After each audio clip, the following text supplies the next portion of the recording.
आप सभी को नवरात्रि की हार्दिक शुभकामनाएं। माता रानी आप सब पर कृपा करे। ये जो नवरात्रि के परम पावन दिन हैं, इनमें माँ भगवती की कृपा प्राप्त करने के लिए दुर्गा सप्तशती का नित्य पाठ करना चाहिए या श्रवण करना चाहिए। इससे माँ भगवती की कृपा प्राप्त होती है, उनकी दया प्राप्त होती है और घर में खुशहाली आती है। आइए हम गणेश जी का ध्यान करते हुए और माँ दुर्गा का देवी कवच का पाठ आरंभ करते हैं। ओम चंडिका देवी को नमस्कार है। मार्कंडे जी ने कहा, पिता मैं जो इस संसार में परम गोपनीय तथा मनुष्यों की सब प्रकार से रक्षा करने वाला है और जो अब तक आपने दूसरे किसी के सामने प्रकट नहीं किया हो, ऐसा साधन मुझे बताइए। ब्रह्मा जी बोले, ऐसा साधन तो देवी का कवच ही है, जो गोपनीय से भी परम गोपनीय, पवित्र तथा संपूर्ण प्राणियों का उपकार करने वाला है। महामुने, उसे श्रवण करो। देवी की 9 मूर्तियां हैं, जिन्हें नव दुर्गा कहते हैं। उनके पृथक पृथक नाम बतलाए जाते हैं। प्रथम नाम शैलपुत्री है, दूसरी मूर्ति का नाम ब्रह्मचारिणी है, तीसरा स्वरूप चंद्रघंटा के नाम से प्रसिद्ध है, चौथी मूर्ति को कुष्मांडा कहते हैं, पांचवी दुर्गा का नाम स्कंद माता है, देवी के छठे रूप को कात्यायनी कहते हैं, सातवां काल रात्रि और आठवां स्वरूप महागौरी के नाम से प्रसिद्ध है, नवीं दुर्गा का नाम सिद्धिदात्री है। ये सब नाम सर्वज्ञ महात्मा वेद भगवान के द्वारा प्रतिपादित हुए हैं। जो मनुष्य अग्नि में जल रहा हो, रणभूमि में शत्रुओं से घिर गया हो, विषम संकट में फंस गया हो, इस प्रकार भय से आतुर होकर भगवती दुर्गा की शरण में प्राप्त हुए हों, उनका कभी कोई अमंगल नहीं होता। युद्ध के समय संकट पड़ने पर उन पर कोई विपत्ति नहीं आती।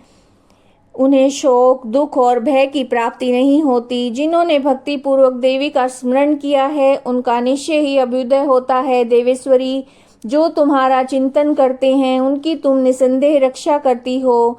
चामुंडा देवी प्रेत पर आरूढ़ होती हैं, वाराही भैंसे पर सवारी करती हैं, ऐन्द्री का वाहन ऐरावत हाथी है और वैष्णवी देवी गरुड़ पर ही आसन जमाती हैं।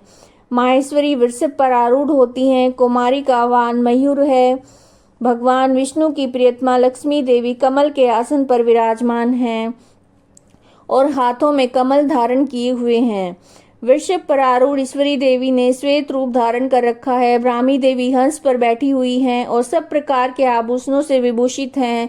इस प्रकार ये सभी माताएं सब प्रकार की योग शक्तियों से संपन्न हैं। इनके सिवा और भी बहुत सी देवियां हैं, जो अनेक प्रकार के आभूषणों की शोभा से युक्त तथा नाना प्रकार के रत्नों से सुशोभित हैं। ये संपूर्ण देवियां क्रोध में भरी हुई और भक्तों की रक्षा के लिए रथ पर बैठी दिखाई देती हैं। ये शंख, चक्र, गदा, शक्ति, हल, मूसल, खेटक, तोमर, परशु तथा पाश, कुंत और त्रिशूल एवं उत्तम शांग, धनुष आदि अस्त्र शस्त्र अपने हाथों में धारण करती हैं। दैत्यों के शरीर का नाश करना, भक्तों को अभय दान देना, देवताओं का कल्याण करना, यही इनके अस्त्र शस्त्र धारण करने का उद्देश्य है। कवच आरंभ करने से पहले इस तरह से प्रार्थना करनी चाहिए। महान रौद्र रूप, अत्यंत घोर पराक्रम, महान बल और महान उत्साह वाली देवी, तुम महान भय का नाश करने वाली हो, तुम्हें नमस्कार है। तुम्हारी ओर देखना भी कठिन है। शत्रुओं का भय बढ़ाने वाली जगदम्बिके, मेरी रक्षा करो। पूर्व दिशा में इंद्री मेरी रक्षा करे। अग्नि कोण में अग्नि शक्ति, दक्षिण दिशा में वाराही तथा नेत्र कोण में खड़ग धारिणी मेरी रक्षा करे। पश्चिम दिशा में वारुणी और वायव्य कोण में मृग पर सवारी करने वाली देवी मेरी रक्षा करे। उत्तर दिशा में कुमारी तथा ईशान कोण में शूल धारिणी देवी रक्षा करे। ब्रह्माणी, तुम ऊपर की ओर से मेरी रक्षा करो और वैष्णवी देवी नीचे की ओर से मेरी रक्षा करें। इसी प्रकार शव को अपना वाहन बनाने वाली चामुंडा देवी 10 दिशाओं में मेरी रक्षा करे। जया आगे से और विजया पीछे की ओर से मेरी रक्षा करे। वाम भाग में अजिता और दक्षिण भाग में अपराजिता रक्षा करे। उद्योतनी शिखा की रक्षा करे। उमा मेरे मस्तक पर विराजमान होकर रक्षा करे। ललाट में मालाधारी रक्षा करे और यशस्विनी देवी मेरी बाहों का संरक्षण करे। बाहों के मध्य भाग में त्रिनेत्रा नतनों की यमघंटा देवी रक्षा करे। दोनों नेत्रों के मध्य भाग में शंखिनी और कानों में द्वारवासिनी रक्षा करे। कालिका देवी कपोलों की, भगवती शांकरी कानों के मूल भाग की रक्षा करे। नासिका में सुगंधा और ऊपर के होठ में चर्चिका देवी रक्षा करे। नीचे के होठ में अमृत कला, जिह्वा में सरस्वती देवी रक्षा करे। कुमारी दांतों की ओर चंडिका कंठ प्रदेश की रक्षा करे। चित्रघंटा गले की घाटी की महामाया तालु में रहकर रक्षा करे। कामाक्षी ठोड़ी की ओर सर्वमंगला मेरी वाणी की रक्षा करे। भद्रकाली ग्रीवा में और धनुधरी पृष्ठवंश में रहकर रक्षा करे। कंठ के भारी भाग में नीलग्रीवा और कंठ की नली में नलकुबरी रक्षा करे। दोनों कंधों में खड़गनी और दोनों भुजाओं में वज्रधारणी रक्षा करे। दोनों हाथों में दंडनी और अंगुलियों में अंबिका रक्षा करे। शूलेश्वरी नखों की रक्षा करे। कुलेश्वरी कुक्षी में रहकर रक्षा करे। महादेवी दोनों सतनों की ओर शोक विनाशिनी देवी मन की रक्षा करे। ललिता देवी हृदय में और शूल धारणी उदर में रहकर रक्षा करे। नाभि में कामिनी और गुहे भाग में गुहेश्वरी रक्षा करे। पूतना और कामिका लिंग की महिष वाहिनी गुदा की रक्षा करे। भगवती कटी भाग में और विंध्यवासिनी घुटनों की रक्षा करे। संपूर्ण कामनाओं को देने वाली महाबला देवी दोनों पिंडलियों की रक्षा करे। नारसिंह दोनों घुटियों की और तेजी देवी दोनों चरणों के पृष्ठ भाग की रक्षा करे। श्री देवी पैरों की उंगलियों में और तल वासनी पैर के तलुओं में रहकर रक्षा करे। अपनी दाढ़ों के कारण भयंकर दिखाई देने वाली दृष्टा कराली देवी नखों की और उध्र केसनी देवी को केसों की रक्षा करे। रोमावलियों के छिद्रों में कोवेरी और त्वचा की बागेश्वरी देवी रक्षा करे। पार्वती देवी रक्त, मज्जा, वसा, मांस, हड्डी और मैदे की रक्षा करे। आंतों की कालरात्रि और पित्त की मुक्तेश्वरी रक्षा करे। मूलाधार आदि कमल कोशों में पद्मावती देवी, कब में चूड़ामणि देवी स्थित होकर रक्षा करे। नख के तेज की ज्वालामुखी रक्षा करे। जिसका किसी भी अस्त्र से भेदन नहीं हो सकता, वह अभेद्य देवी शरीर की समस्त संधियों में रहकर रक्षा करे। ब्रह्माणी आप मेरे वीर्य की रक्षा करें। क्षत्रेश्वरी छाया की तथा धर्मधारिणी देवी मेरे अहंकार, मन और बुद्धि की रक्षा करे। हाथ में वज्र धारण करने वाली वज्रहस्ता देवी मेरे प्राण, अपान, व्यान, उदान समान वायु की रक्षा करे। कल्याण से सुशोभित होने वाली भगवती कल्याण शोभना मेरे प्राण की रक्षा करे। रस, रूप, गंध, शब्द, स्पर्श इन विषयों का अनुभव करते समय योगिनी देवी रक्षा करे। सत्वगुण, रजोगुण और तमोगुण की रक्षा सदा नारायणी देवी करे। वाराही आयु की रक्षा करे। वैष्णवी देवी धर्म की रक्षा करे। चक्रिणी चक्र धारण करने वाली देवी यश, कीर्ति, लक्ष्मी, धन और विद्या की रक्षा करे। इंद्राणी आप मेरे गोत्र की रक्षा करे। चंडिके तुम मेरे पशुओं की रक्षा करो। महालक्ष्मी पुत्रों की रक्षा करे। भैरवी पत्नी की रक्षा करे। मेरे पथ की सुपथा और मार्ग की क्षेम करी रक्षा करे। राजा के दरबार में महालक्ष्मी रक्षा करे और सब और व्याप्त रहने वाली विजया देवी संपूर्ण भयों से मेरी रक्षा करे। देवी जो स्थान कवच में नहीं कहा गया है, रक्षा से रहित है, वह सब तुम्हारे द्वारा सुरक्षित हो, क्योंकि तुम विजयशालिनी और पाप नाशिनी हो। यदि अपने शरीर का भला चाहे तो मनुष्य बिना कवच के कहीं एक पग भी न जाए। कवच का पाठ करके ही यात्रा करे। कवच द्वारा सब ओर से सुरक्षित मनुष्य जहाँ जहाँ भी जाता है वहाँ वहाँ उसे धन लाभ होता है और सारी कामनाओं को पूर्ण करने वाली, सिद्धि करने वाली विजय की प्राप्ति होती है। वह जिस जिस अभिष्ट वस्तु का चिंतन करता है उसको वह निश्चय ही प्राप्त कर लेता है। वह पुरुष इस पृथ्वी पर तुलना रहित मान ऐश्वर्य का भागी होता है। कवच से सुरक्षित मनुष्य निर्भय हो जाता है। युद्ध में उसकी पराजय नहीं होती। वह तीनों लोकों में पूजनीय होता है। देवी का यह कवच देवताओं के लिए भी दुर्लभ है। जो प्रतिदिन नियम पूर्वक तीनों संध्याओं के समय श्रद्धा के साथ इसका पाठ करता है उसे देवी कला प्राप्त होती है तथा वह तीनों लोकों में कहीं भी पराजित नहीं होता। इतना ही नहीं, वह अपमृत्यु से रहित होकर 100 से भी अधिक वर्षों तक जीवित रहता है। मकड़ी, चेचक और कोढ़ आदि संपूर्ण व्याधियां नष्ट हो जाती हैं। कनेर, भांग, अफीम, धतूरे आदि स्थावर विष, सांप, बिच्छू आदि के काटने से चढ़ा हुआ जंगम विष, अहिफेन और तेल के संयोग आदि से बनने वाला कृत्रिम विष, ये सभी प्रकार के विष दूर हो जाते हैं। उनका कोई असर नहीं होता। इस पृथ्वी पर मारण मोहन जितने भी अभिचारिक प्रयोग होते हैं, इस प्रकार के जितने भी मंत्र यंत्र होते हैं, वे सब इस कवच को हृदय में धारण कर लेने पर उस मनुष्य को देखते ही नष्ट हो जाते हैं। यही नहीं, पृथ्वी पर विचरने वाले ग्राम देवता, आकाशचारी देव विशेष, जल के संबंध में प्रकट होने वाले गण, उपदेश मात्र से सिद्ध होने वाले निम्न कोटि के देवता, अपने जन्म के साथ प्रकट होने वाले देवता, कुल देवता, डाकिनी, शाकिनी, अंतरिक्ष में विचरने वाले अत्यंत बलवती भयानक डाकिनियां, ग्रह, भूत, पिशाच, यक्ष, गंधर्व, राक्षस, ब्रह्म राक्षस, बेताल, कुष्मांड, भैरव आदि अनिष्ट कारक देवता भी हृदय में कवच धारण किए रहने पर उस मनुष्य को देखते ही भाग जाते हैं। कवचधारी पुरुष को राजा से सम्मान वृद्धि प्राप्त होती है। यह कवच मनुष्य के तेज की वृद्धि करने वाला है, उत्तम है। कवच का पाठ करने वाला पुरुष अपनी कीर्ति से विभूषित भूतल पर अपने सुयश के साथ साथ वृद्धि को प्राप्त होता है। जो पहले कवच का पाठ करके उसके बाद सप्तशती चंडी का पाठ करता है, उसकी जब तक वन, पर्वत और काननों सहित यह पृथ्वी टिकी रहती है, तब तक यहाँ पर पुत्र पौत्र आदि संतान परंपरा बनी रहती है। और फिर देह का अंत होने पर वह पुरुष भगवती महामाया के प्रसाद से उस नित्य परम पद को प्राप्त होता है जो देवताओं के लिए भी दुर्लभ है। वह सुंदर दिव्य रूप धारण करता है और कल्याण में शिव के साथ आनंद का भागी होता है। अर्गला स्तोत्रम। ओम चंडिका देवी को नमस्कार है। मार्कंडेय जी कहते हैं, जयंती, मंगला, काली, भद्रकाली, कपालिनी, दुर्गा, क्षमा, शिवा, धात्री, स्वाहा, सौधा, इन नामों से प्रसिद्ध जगदम्बिके तुम्हें नमस्कार है।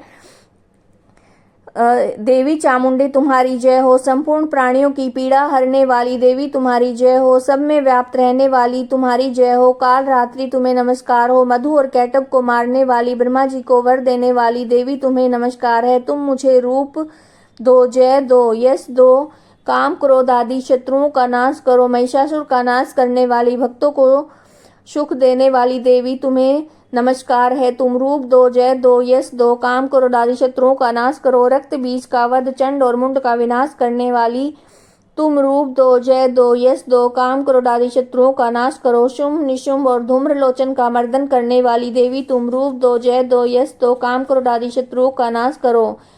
सबके द्वारा वंदित युगल चरणों वाली तथा संपूर्ण सौभाग्य प्रदान करने वाली देवी तुम रूप दो, जय दो, यश दो और काम क्रोध आदि शत्रुओं का नाश करो।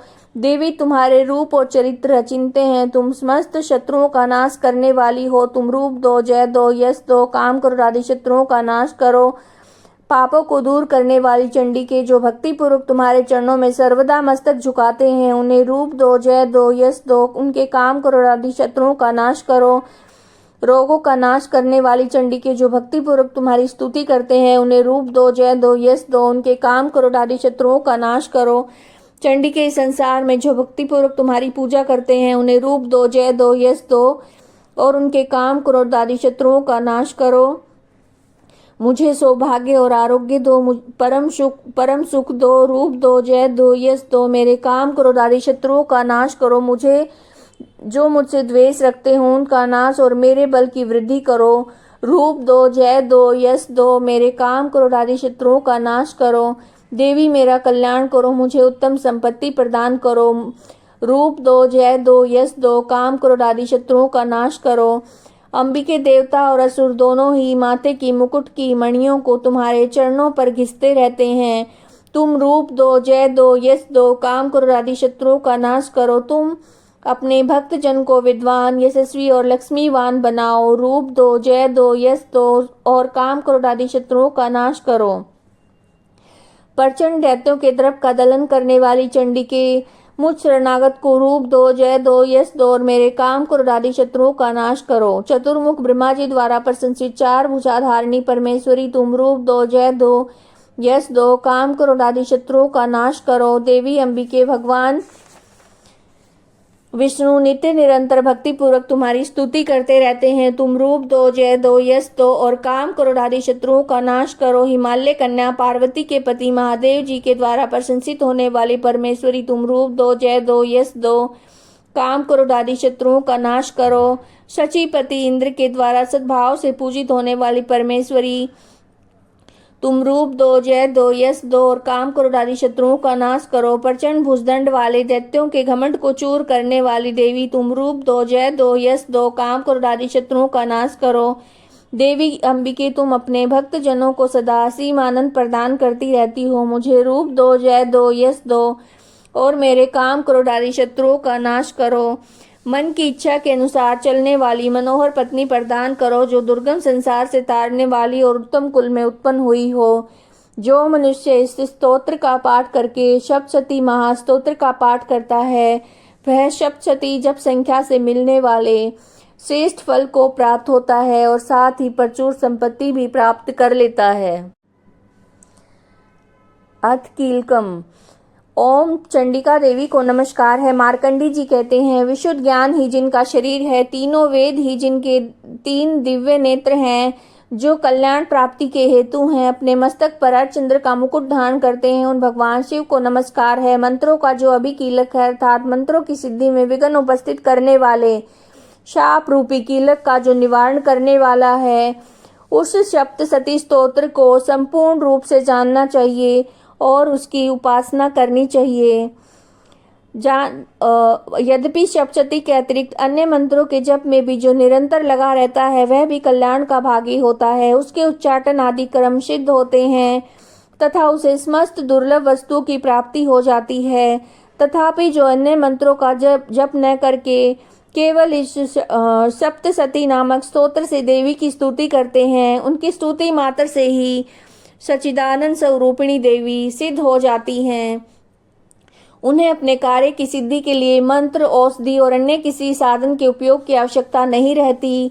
बिना जप के ही उनके उच्चाटन आदि समस्त अभिचारिक कर्म सिद्ध हो जाते हैं। इतना ही नहीं, उनकी संपूर्ण अभिष्ट वस्तुएं सिद्ध होती हैं। लोगों के मन में यह शंका थी कि जब केवल सप्तशती की उपासना से, अर्थात सप्तशती को छोड़कर अन्य मंत्रों की उपासना से भी समान रूप से सारे कार्य सिद्ध होते हैं, तब इनमें से श्रेष्ठ कौन सा साधन है। लोगों की इस शंका को सामने रखकर भगवान शंकर अपने पास आए हुए जिज्ञासुओं को समझाया कि ये सप्तशती नामक संपूर्ण स्तोत्र ही सर्वश्रेष्ठ और कल्याण कारक है। तदंतर भगवती चंडिका के सप्तशती नामक स्तोत्र को महादेव जी ने गुप्त कर दिया। सप्तशती के पाठ से जो पुण्य प्राप्त होता है, उसकी कभी समाप्ति नहीं होती, किंतु अन्य मंत्रों के जप जन्य पुण्य की समाप्ति हो जाती है। अतः भगवान शिव ने अन्य मंत्रों की अपेक्षा जो सप्तशती की श्रेष्ठता का निर्णय किया, उसे यथार्थ जानना चाहिए। अन्य मंत्रों का जप करने वाला पुरुष भी यदि सप्तशती के स्तोत्र और जप का अनुष्ठान कर ले, तो वह पूर्ण रूप से कल्याण का भागी होता है, इसमें तनिक भी संदेह नहीं है। जो साधक कृष्ण पक्ष की चतुर्दशी और अष्टमी को एकाग्रचित होकर भगवती की सेवा में अपना सब कुछ समर्पित कर देता है और फिर उसे प्रसाद के रूप में ग्रहण करता है, उसी पर भगवती प्रसन्न होती हैं, अन्यथा उनकी प्रसन्नता नहीं प्राप्त होती। इस प्रकार सिद्धि के लिए प्रतिबंधक रूप कीलक द्वारा महादेव जी ने स्तोत्र को कीलित कर रखा है। जो पूर्वोक्त रीति से निष्कीलन करके तथा सप्तशती स्तोत्र का प्रतिदिन स्पष्ट उच्चारण पूर्वक पाठ करता है, वह मनुष्य सिद्ध हो जाता है, वही देवी का पार्षद होता है, वही गंधर्व होता है। सब सर्वत्र विचरते रहने पर भी संसार में उसे कहीं भय नहीं होता, वह अपमृत्यु के वश में नहीं पड़ता, देह त्यागने पर अनंतर मोक्ष प्राप्त कर लेता है। अतः कीलन को जानकर उसका परिहार करके ही सप्तशती का पाठ आरंभ करें। जो ऐसा नहीं करता उसका नाश हो जाता है। इसलिए कीलक और निष्कीलन का ज्ञान प्राप्त करने पर ही यह स्तोत्र निर्दोष होता है और विद्वान पुरुष इस निर्दोष स्तोत्र का पाठ आरंभ करते हैं। स्त्रियों में जो कुछ भी सौभाग्य आदि दृष्टिगोचर होता है, वह सब देवी के प्रसाद का फल है। अतः कल्याण में स्तोत्र का सदा जप करना चाहिए। इस स्तोत्र का मंद स्वर से पाठ करने पर स्वल्प फल की प्राप्ति होती है और उच्च स्वर से पाठ करने पर पूर्ण फल की सिद्धि होती है। अतः उच्च स्वर से ही इसका पाठ आरंभ करना चाहिए। जिनके प्रसाद से ऐश्वर्य, सौभाग्य, आरोग्य, संपत्ति, शत्रुनाश तथा परम मोक्ष की भी सिद्धि होती है, उस कल्याणमयी जगदम्बा की स्तुति मनुष्य क्यों नहीं करते, अर्थात अवश्य करनी चाहिए।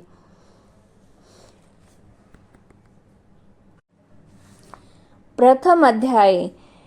प्रथम चरित्र के ब्रह्मा ऋषि, महाकाली देवता, गायत्री छंद, नंदा शक्ति, रक्त दंतिका बीज, अग्नि तत्व और ऋग्वेद स्वरूप हैं।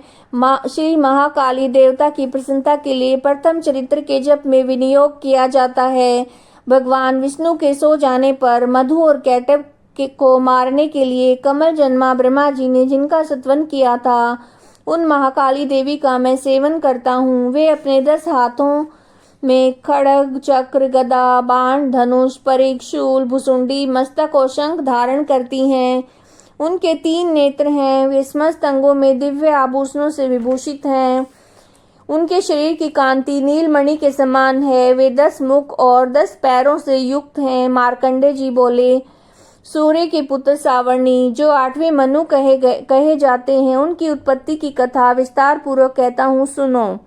सूर्य कुमार महाभाग सावर्णी भगवती महामाया के अनुग्रह से जिस प्रकार मनवंतर के स्वामी हुए, वही प्रसंग सुनाता हूँ। पूर्व काल की बात है। स्वारोचिष मनवंतर में सूरत नाम के एक राजा थे, जो चैत्र वंश में उत्पन्न हुए थे। उनका समस्त भूमंडल पर अधिकार था। वे प्रजा का अपनी औरस पुत्रों की भांति धर्मपूर्वक पालन करते थे। तो भी उस समय कोला विध्वंसी नामक क्षत्रिय उनके शत्रु हो गए। राजा सूरत की दंड नीति बड़ी प्रबल थी। उनका शत्रुओं के साथ संग्राम हुआ। यद्यपि कोल विध्वंसी संख्या में कम थे, तो भी राजा सूरत युद्ध में उनसे परास्त हो गए। तब वे युद्ध भूमि से अपने नगर को लौट आए और केवल अपने देश के राजा होकर रहने लगे। समूची पृथ्वी से अब उनका अधिकार जाता रहा, किंतु वहां उन प्रबल शत्रुओं ने उस समय महाभाग राजा सूरत पर आक्रमण कर दिया। राजा का बल क्षीण हो चला था, इसलिए उनके दुष्ट, बलवान और दुरात्मा मंत्रियों ने वहां उनकी राजधानी में राजकीय सेना और खजाने को हथिया लिया। सूरत का प्रभुत्व नष्ट हो चुका था, इसलिए वे शिकार खेलने के बहाने घोड़े पर सवार होकर वहां से अकेले ही एक घने जंगल में चले गए। वहां उन्होंने विप्रवर मेघा मुनि का आश्रम देखा, जहाँ कितने ही हिंसक जीव परम शांत भाव से रहते थे। मुनि के बहुत से शिष्य उस वन की शोभा बढ़ा रहे थे। वहां जाने पर मुनि ने उनका सत्कार किया और उन मुनि श्रेष्ठ के आश्रम पर इधर उधर विचरते हुए कुछ काल तक रहे। फिर ममता से आकृष्ट चित होकर वहां इस प्रकार चिंता करने लगे, पूर्व काल में मेरे पूर्वजों ने जिसका पालन किया था, वही नगर आज मुझसे रहित है। पता नहीं मेरे दुराचारी भृत्यगण उसकी धर्मपूर्वक रक्षा करते हैं या नहीं। जो सदा मद की वर्षा करने वाला और शूरवीर था, वह मेरा प्रधान हाथी अब शत्रुओं के अधीन होकर न जाने किन भोगों को भोगता होगा। जो लोग मेरी कृपा, धन और भोजन पाने से सदा मेरे पीछे पीछे चलते थे, वे निश्चय ही अब दूसरे राजाओं का अनुसरण करते होंगे। उन अपव्ययी लोगों के द्वारा सदा खर्च होते रहने के कारण अत्यंत कष्ट से जमा किया हुआ मेरा वह खजाना खाली हो जाएगा। तथा और भी कई बातें राजा सूरत निरंतर सोचते रहते थे।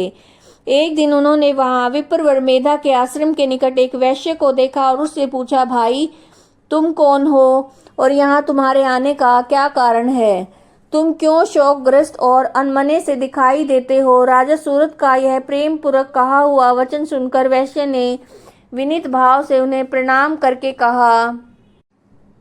वैश्य बोला, राजन, मैं धनियों के कुल में उत्पन्न एक वैश्य हूँ। मेरा नाम समाधि है। मेरे दुष्ट स्त्री और पुत्रों ने धन के लोभ से मुझे घर से बाहर निकाल दिया। मैं इस समय धन, स्त्री और पुत्रों से वंचित हूँ। मेरे विश्वसनीय बंधुओं ने मेरा ही धन लेकर मुझे दूर कर दिया है, इसलिए दुखी होकर मैं वन में चला आया हूँ। यहाँ रहकर मैं इस बात को तो नहीं जानता कि मेरे पुत्रों की, स्त्री की और स्वजनों की कुशल है या नहीं। इस समय घर में वे कुशल से रहते हैं या उन्हें कोई कष्ट है। वे मेरे पुत्र कैसे हैं? क्या वे सदाचारी हैं या दुराचारी हो गए हैं? राजा ने पूछा, जिन लोभी स्त्री, पुत्र आदि ने धन के कारण तुम्हें घर से निकाल दिया है, उनके प्रति भी तुम्हारे चित्त में इतना स्नेह का बंधन क्यों है? वैश्य बोला, आप मेरे विषय में जैसी बातें कहते हैं वह सब ठीक है, किंतु क्या करूं, मेरा मन निष्ठुरता नहीं धारण करता। जिन्होंने धन के लोभ में पड़कर पिता के प्रति स्नेह, पति के प्रति प्रेम तथा आत्मीय जन के प्रति अनुराग को तिलांजलि देकर मुझे घर से निकाल दिया है, उन्हीं के प्रति मेरे हृदय में इतना स्नेह है। महामते, गुणहीन बंधुओं के प्रति भी जो मेरा चित्त इस प्रकार प्रेम मगन हो रहा है, यह क्या है? इस बात को मैं जानकर भी नहीं जान पाता। उनके लिए मैं लंबी सांसें ले रहा हूँ। मेरा हृदय अत्यंत दुखित हो रहा है। उन लोगों में प्रेम का सर्वथा अभाव है तो भी उनके प्रति जो मेरा मन निष्ठुर नहीं हो पाता, इसके लिए मैं क्या करूं? मार्कंडेय जी कहते हैं, ब्राह्मण तदंतर राजाओं में से सूरत और समाधि नामक वैश्य दोनों साथ साथ मेघा मुनि के सेवा में उपस्थित हुए और उनके साथ यथा योग्य न्यायानुकूल विनय पूर्वक बर्ताव करके बैठे। तत्पश्चात वैश्य और राजा ने कुछ वार्तालाप आरंभ किया। राजा ने कहा, भगवान, मैं आपसे एक बात पूछना चाहता हूँ, उसे बताइए। मेरा चिताप के अधीन न होने के कारण वह बात मेरे मन को बहुत दुख देती है। जो राज्य मेरे हाथ से चला गया है, उसमें और उसके संपूर्ण अंगों में मेरी ममता बनी हुई है। मुनि श्रेष्ठ, यह जानते हुए भी कि अब वह मेरा नहीं है, अज्ञानी की भांति मुझे उसके लिए दुख होता है। यह क्या है? इधर यह वैश्य भी घर से अपमानित होकर आया है। इसके पुत्र, स्त्री और भृत्यों ने इसे छोड़ दिया है। सब जनों ने इसका परित्याग कर दिया है, तो भी उनके प्रति अत्यंत हार्दिक स्नेह रखता है। इस प्रकार यह तथा मैं दोनों ही बहुत दुखी हैं। जिसमें प्रत्यक्ष दोष देखा गया है, उस विषय के लिए भी हमारे मन में ममता जनित आकर्षण पैदा हो रहा है। महाभाग, हम दोनों समझदार हैं, तो भी हम में मोह पैदा हुआ है। यह क्या है? विवेक शून्य पुरुष की भांति मुझ में और इसमें भी मूढ़ता प्रत्यक्ष दिखाई देती है। ऋषि बोले, महाभाग, विषय मार्ग ज्ञान सब जीवों को है, इसी प्रकार विषय भी सबके लिए अलग अलग हैं। कुछ प्राणी दिन में नहीं देखते, दूसरे रात में नहीं देखते, तथा कुछ जीव ऐसे हैं जो दिन में और रात्रि में बराबर ही देखते हैं। यह ठीक है, मनुष्य समझदार होते हैं, लेकिन केवल वे ही ऐसे नहीं होते। पशु, पक्षी, मृग आदि सभी प्राणी समझदार होते हैं। मनुष्यों की समझ भी वैसी ही होती है जैसी उन मृग और पक्षियों की होती है, तथा जैसी मनुष्यों की होती है वैसी उन मृग, पक्षी आदि की होती है। यह तथा अन्य बातें भी प्राय दोनों में समान है। समझ होने पर इन पक्षियों को तो देखो, ये स्वयं भूख से पीड़ित होते हुए भी मोहवश बच्चों की चोंच से कितने चाव से अन्न के दाने डाल रहे हैं। नरश्रेष्ठ, क्या तुम नहीं देखते कि ये मनुष्य समझदार होते हुए भी लोभवश अपने किए हुए उपकार का बदला पाने के लिए पुत्रों की अभिलाषा करते हैं? यद्यपि उन सब में समझ की कमी नहीं है, तथापि वे संसार की स्थिति बनाए रखने वाले भगवती महामाया के प्रभाव द्वारा ममता में भंवर से युक्त मोह के गहरे गर्त में गिराए गए हैं। इसलिए इसमें आश्चर्य नहीं करना चाहिए। जगदीश्वर भगवान विष्णु की योग निद्रा रूपा जो भगवती महामाया है, उन्हीं से यह जगत मोहित हो रहा है। वे भगवती महामाया देवी ज्ञानियों के चित्त को बलपूर्वक खींच कर मोह में डाल देती हैं। वे इस संपूर्ण चराचर जगत की सृष्टि करती हैं। वे ही प्रसन्न होने पर मनुष्यों की मुक्ति के लिए वरदान देती हैं। वे ही पराविद्या, संसार बंधन और मोक्ष की हेतुभूता सनातनी देवी तथा संपूर्ण ईश्वरों की भी अधीश्वरी है। राजा ने पूछा, भगवान, जिन्हें आप महामाया कहते हैं, वे देवी कौन है? ब्राह्मण, उनका आविर्भाव कैसे हुआ तथा उनके चरित्र कौन कौन है? ब्रह्मवेताओं में श्रेष्ठ महर्षि उन देवी का जैसा प्रभाव हो, जैसा स्वरूप हो और जिस प्रकार प्रादुर्भाव हुआ हो, वह सब मैं आपके मुख से सुनना चाहता हूँ। ऋषि बोले, राजन, वास्तव में तो वे देवी नित्य स्वरूपा ही हैं। संपूर्ण जगत उन्हीं का रूप है तथा उन्होंने समस्त विश्व को व्याप्त कर रखा है। तथापि उनका प्राकट्य अनेक प्रकार से होता है। वे मुझसे सुनो, यद्यपि वे नित्य और अजन्मा हैं, तथापि देवताओं का कार्य सिद्ध करने के लिए प्रकट होती हैं। उस समय लोक में उत्पन्न हुई कहलाती हैं। कल्प के अंत में जब संपूर्ण जगत एकार्ण में निमग्न हो रहा था और सबके प्रभु भगवान विष्णु शेष नाग की सैया बिछाकर योग निद्रा का आश्रय लेकर सो रहे थे, उस समय उनके कानों में मैल से दो भयंकर असुर उत्पन्न हुए जो मधु और कैटक के नाम से विख्यात थे। वे दोनों ब्रह्मा जी का वध करने को तैयार हो गए। भगवान विष्णु के नाभि कमल में विराजमान प्रजापति ब्रह्मा जी ने जब उन दोनों भयानक असुरों को अपने पास आया और भगवान को सोया हुआ देखा, तो एकाग्रचित होकर उन्होंने भगवान विष्णु को जगाने के लिए उनके नेत्रों में निवास करने वाली योग निद्रा का सत्वन आरंभ किया। जो इस विश्व की अधीश्वरी, जगत को धारण करने वाली, संसार का पालन और संहार करने वाली तेज स्वरूप भगवान विष्णु की अनुपम शक्ति है, उन्हीं भगवती निद्रा देवी की भगवान ब्रह्मा स्तुति करने लगे। ब्रह्मा जी ने कहा, देवी तुम्हें स्वाहा, देवी तुम्ही स्वाहा, तुम्ही सौधा और तुम्ही वसटकार हो। स्वर्ग भी तुम्हारे ही स्वरूप हैं। तुम्ही जीवन दायिनी सुधा हो। नित्य अक्षर प्रणव में अकार उकार मकार इन 3 मात्राओं के रूप में तुम्ही स्थित हो तथा इन 3 मात्राओं के अतिरिक्त जो बिंदु रूपा नित्य अर्ध मात्रा है, जिनका विशेष रूप से उच्चारण नहीं किया जा सकता, वह भी तुम्ही हो। देवी तुम्ही संध्या, सावित्री तथा परम जननी हो। देवी तुम्ही इस विश्व ब्रह्मांड को धारण करती हो। तुम से ही इस जगत की सृष्टि होती है, तुम्ही से इसका पालन होता है और सदा तुम्ही कल्प के अंत में सबको अपना ग्रास बना लेती हो। जगन्मयी देवी, इस जगत की उत्पत्ति के समय तुम सृष्टि रूपा हो, पालन काल में स्थिति रूपा हो तथा कल्पांत के समय संहार रूप धारण करने वाली हो। तुम्ही महाविद्या, महामाया, महामेधा, महास्मृति, महामोह रूपा महादेवी और महासुरी हो। तुम्ही तीनों गुणों को उत्पन्न करने वाली सब की प्रकृति हो। भयंकर काल रात्रि, महारात्रि, मोहरात्रि भी तुम्ही हो। तुम्ही श्री, तुम्ही ईश्वरी, तुम्ही बोध स्वरूपा बुद्धि हो। लज्जा, पुष्टि, तुष्टि, शांति, क्षमा भी तुम्ही हो। तुम खड़ग धारिणी, शूल धारिणी, घोर रूपा, गदा, चक्र, शंख, धनुष धारण करने वाली हो।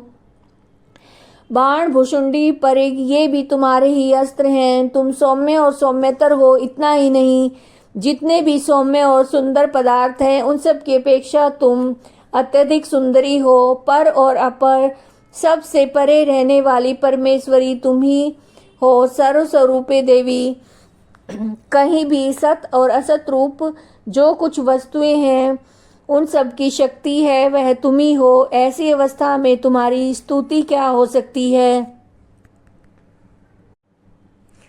जो इस जगत की सृष्टि, पालन और संहार करते हैं, उन भगवान को भी जब तुमने निद्रा के अधीन कर दिया, तब तुम्हारी स्तुति करने में यहाँ कौन समर्थ हो सकता है। मुझको, भगवान शंकर को और भगवान विष्णु को भी तुमने शरीर धारण करवाया है। तुम्हारी स्तुति करने की शक्ति किसमें है देवी। तुम तो अपने इन उदार प्रभाव से प्रशंसित हो। ये जो दोनों दुर्दुष असुर मधु और कैटभ हैं, इनको मोह में डाल दो। जगदीश्वर भगवान विष्णु को शीघ्र जगा दो। साथ ही इनके भीतर इन दोनों महानसुरों को मार डालने की बुद्धि उत्पन्न कर दो। ऋषि कहते हैं, राजन, जब ब्रह्मा जी ने वहां मधु और कैटभ को मारने के उद्देश्य से भगवान विष्णु को जगाने के लिए तमोगुण की अधिष्ठात्री देवी योग निद्रा की इस प्रकार से स्तुति की, तब वे भगवान के नेत्र, मुख, नासिका, बाहु, हृदय, वक्ष स्थल से निकल कर अव्यक्त जन्मा ब्रह्मा जी की दृष्टि के समक्ष खड़ी हो गई। योग निद्रा से मुक्त होने पर जगत के स्वामी भगवान जनार्दन उस एकार्णव के जल में शेषनाग की सैया से जाग उठे। फिर उन्होंने उन दोनों असुरों को देखा। वे दुरात्मा मधु और कैटभ अत्यंत बलवान और पराक्रमी थे और क्रोध से उनकी आंखें लाल किए ब्रह्मा जी को खा जाने का उद्योग कर रहे थे। तब भगवान श्री हरि ने उठकर उन दोनों के साथ 5000 वर्षों तक केवल बाहु युद्ध किया। वे दोनों भी अत्यंत बलवान होने के कारण उन्मत्त हो रहे थे। इधर महामाया ने उन्हें मोह में डाल रखा था, इसलिए भगवान विष्णु से कहने लगे, हम तुम्हारी वीरता से संतुष्ट हैं, तुम हम लोगों से कोई वर मांगो। श्री भगवान बोले, यदि तुम दोनों मुझ पर प्रसन्न हो और अब तो मेरे हाथ से मारे जाओ, बस इतना ही मैंने वर मांगा है, यहाँ दूसरे किसी वर से क्या लेना। ऋषि कहते हैं, इस प्रकार धोखे में आ जाने पर जब उन्होंने संपूर्ण जगत में जल ही जल देखा, तब कमल नयन भगवान से कहा, जहाँ पृथ्वी जल में डूबी हुई ना हो और जहाँ सूखा स्थान हो, वही हमारा वध करो। ऋषि कहते हैं, तब तथास्तु कहकर शंख, चक्र, गदा धारण करने वाले भगवान ने उन दोनों के मस्तक अपनी जांघ पर रखकर चक्र से काट डाले। इस प्रकार वे देवी महामाया ब्रह्मा जी की स्तुति करने पर स्वयं प्रकट हुई थी। और पुनः तुमसे उनके प्रभाव का वर्णन करता हूँ, सुनो। इस प्रकार श्री मार्कंडे पुराण में सावर्णिक मनवंतर की कथा के अंतर्गत देवी महात्म्य में मधु कैटभ वध नामक पहला अध्याय संपूर्ण हुआ। अगर आपको वीडियो पसंद आई है तो लाइक करिए और चैनल को सब्सक्राइब करिए। जय माता दी।